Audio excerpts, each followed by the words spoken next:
Here are your morning news dispatches for August 7th, 1945, brought to you by our Patreon page. If you would like to follow World War II in chronological order in real time through the newspaper and radio, follow us on Patreon. The link is in the comments to this video. And now the news. Guam, August 7th.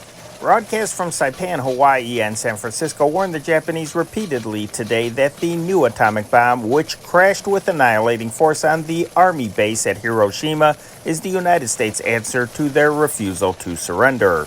The Office of War Information began broadcasting President Truman's statement on the atomic bomb immediately upon its issuance. No Japanese beamed transmitters were on the air at the time the statement was issued, but it immediately was featured in English and other language broadcasts. Audible in Japan and OWI soon began putting on special Japanese language broadcasts. Washington, D.C., August 6th. Hiroshima, first enemy city to feel the American atomic bomb, was a major military target. Whether it is anything important now cannot be determined until the smoke and dust clear. The War Department describes it as an Army city, major quartermaster depot, and leading port of embarkation. Its principal industries produced large guns and tanks, machine tools, and aircraft parts. Industrial and warehouse construction varied from light and highly inflammable to heavy and fireproof, providing a good check on the atomic bomb's capabilities. The population was about 318,000 at the last census, with the city proper measuring about 3 miles by 4 miles and an industrial and military storage district on the outskirts roughly 1 mile by 3 miles. The city is on Honshu Island.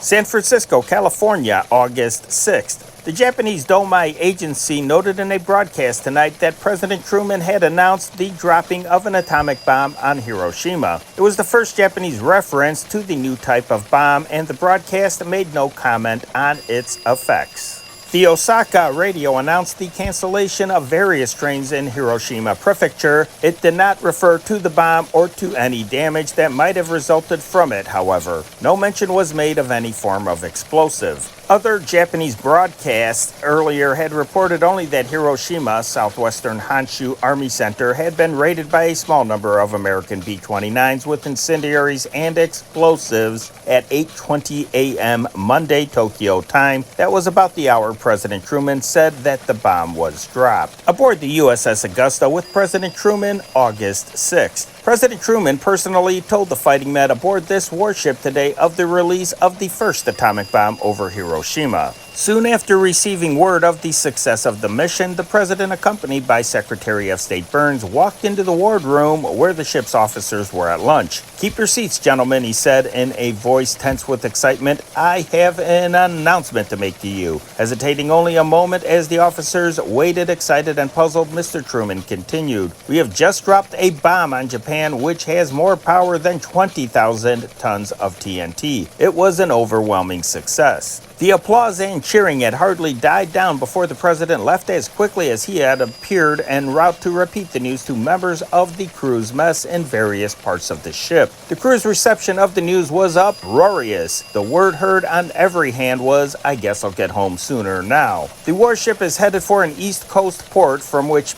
the president will return to the White House. He expects to be in Washington by Wednesday. The time for his nationwide radio report on the Big Three meeting has not been set. Burbank, California, August 6th. Major Richard Ira Bong, 24, American ace fighter pilot of all time, was killed today as his jet-propelled P-80 plane was disintegrated by an explosion a few minutes after he left Lockheed Air Terminal on a test flight. Bong, who had 40 Japanese planes to his credit, apparently made an attempt to escape through the pilot's escape hatch. His parachute had been partly opened. A Lockheed service mechanic, Frank Bodenhammer, said Bong radioed the control tower as soon as he was in the air, saying that he had developed trouble. Don't forget to subscribe to this channel and ring the bell. If you would like to follow World War II through the news and pop culture in chronological order, don't forget to follow us on Patreon. A link is in the comments to this video. You just heard your morning news dispatches for August 7th, 1945. My name is Henry Chop. Have a swell day.